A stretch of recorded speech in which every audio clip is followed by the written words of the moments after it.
Hi guys, welcome back. My name is Mila. If you're new here, this is mylatriesit, where I try a bunch of different perfumes ranging from Middle Eastern to niche to designer. And today I'm going to be doing a house review on LIIS. It's a fragrance house that's relatively new to me, but I got a few samples and I like them so much I wanted to do a whole house overview. So I have all the fragrances here. I have a total of 10.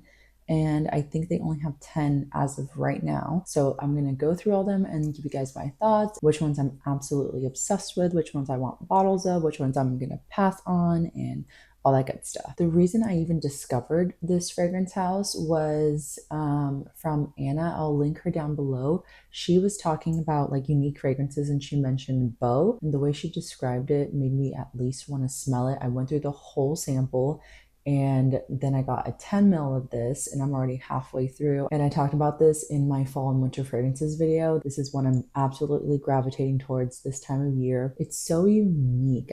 I don't think I've smelled anything quite like this, which is interesting because based off of the notes, I would think this is an extremely masculine fragrance. So it has top notes of LME resin, tobacco, middle notes of Kiara, incense, sequoia, base notes of cedar, gaiac wood, and vanilla. I won't talk about this too much since I have talked about it extensively in my other video. At the end of the video, I am going to rate them from most favorite to least favorite. So I won't give away which spot this one's in, but it's definitely high up there. So we're going to move on to Choux. It has top notes of whipped cream, lemon zest, middle notes of vanilla, caramel salt, base notes of sandalwood, cocoa, and mocha. This is a very, very fresh gourmand. It reminds me of Kisa Delicious by Paris Corner, but a little fresher. It's a very unique take on gourmand. They're not similar in any way, but it reminds me of Bon Bon by House of Beau, because that one's definitely like their take on gourmand, whereas this one is LIIS's take on gourmand. It's not overly sweet and overly rich and thick.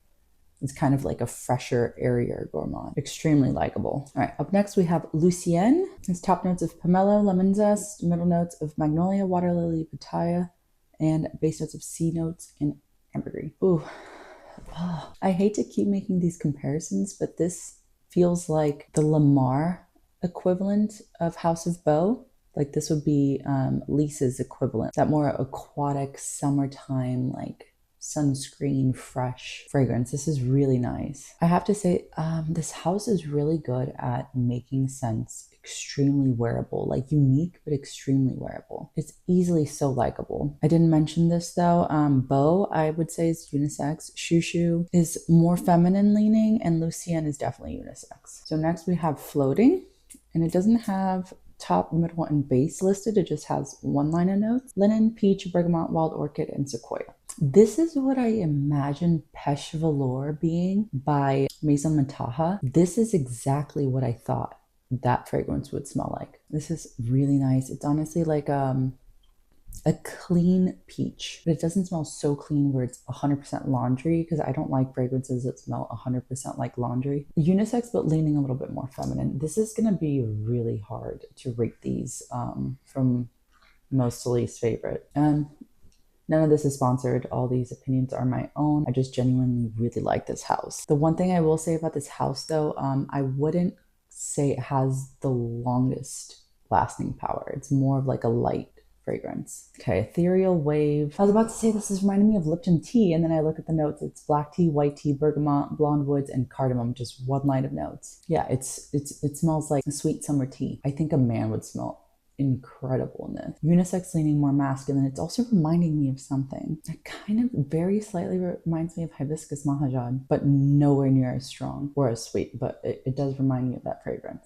Rose Struck, and also not sponsored. I got most of these samples, these like 10 ml ones, I got them from ScentSplit. Okay, top notes of tangerine, black currant, middle notes of matcha tea, and base notes of May Rose and Damask Rose. Very unique rose. Rose has been so overdone in most of perfumery. I do like the matcha tea in there, and the tangerine brings a little sweet zestiness to it. It pairs super nicely with the rose. Yeah, this is a very light rose. All these fragrances are completely inoffensive, if that makes sense. They're just very airy and light. But that one definitely leans more feminine. The other ones, unfortunately, have like little 1 mils of, so that might be a little annoying to smell. All right, of True Minds, patchouli, suede, amaretto, orris, nutmeg, benzoin, and lavender. This definitely leads more masculine. It is one of their like deeper, less airy fragrances. Something's reminding me of incense, but incense is listed on here. This would be a great fall and wintertime fragrance. Very, very rich. All right, next we have In This World.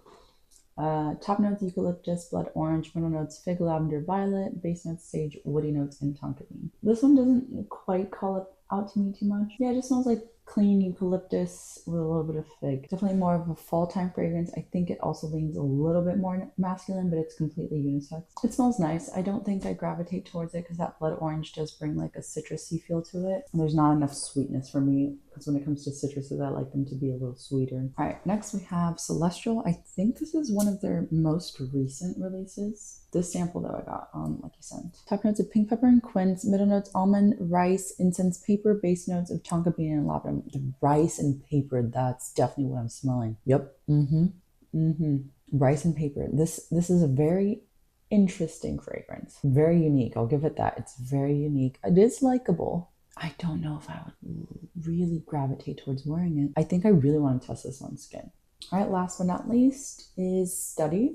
Top notes of pear and ambrette, middle notes carrot iris, and base notes of ambroxan and cashmere. I have put this on skin and I did really like it. Very interesting fragrance. It almost has like a bubblegum feel to it. I know I keep saying all these are super light and airy, but it's carrot done right. I like this one quite a bit. This is going to be the hard part, is putting them from least to most favorite, but keep in mind that there are factors like if they lean really masculine, they're not going to be super high on my list and stuff like that. So I will also explain why I'm listing them the way they are. Okay, I did it. So least favorite is In This World. I think that's not really a surprise considering how I was talking about it. It's just very citrusy for me, and citrus is a hard one for me to really like. Next is Of True Mind. It's great, just definitely leans more masculine. Definitely smells very like incensey, very rich. I don't think I personally would wear this a lot. 8th spot is Rose Struck. I just have so many rose scents in my fragrance collection.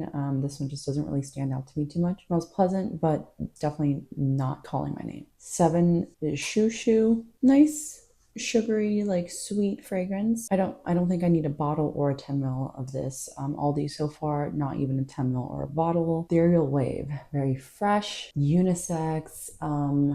Oh, it's just so good. This one, I definitely think I'm going to go through that whole 10 ml that I have. Celestial, I only have a 1 ml of this, but that paper note and the rice, I do like rice fragrances. Like, there's one by Killing. It's like, I think it's Moonlight something. I'll put the name up here. I really like. I also like Dirty Rice by Born to Stand Out. I have a 10 ml of that here.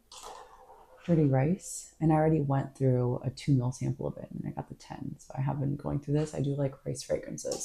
Up next is Lucienne. I don't remember liking it as much as I do that I sprayed it. I think this isn't the right season for it. This is definitely going to be more of like a spring and summer fragrance. Very fresh, very calm, just refreshing. Floating, number 3 spot. So unique. This is the peach I really wanted Peche Velour to be. Lovely. Number 2 spot is Studied. It's just such a unique fragrance. I need a 10 ml of this for sure. And no surprise, Bo, I need a 50 ml bottle of this. It's so good. It's such a unique incense tobacco fragrance, and I never thought I would like a fragrance this much that has those 2 notes together in it. This fragrance is one of the reasons I got into niche fragrances to begin with, because it makes me appreciate like notes I don't like on their own. It's an art form. It is a skill. It's amazing. If you haven't gotten your nose on this, please just sample it. Let me know if you've heard of this brand, if you've tried any of these fragrances. But yeah, that's it for today's video. I hope you guys enjoyed it. Make sure to like, comment, and subscribe, and I'll see you guys in the next one.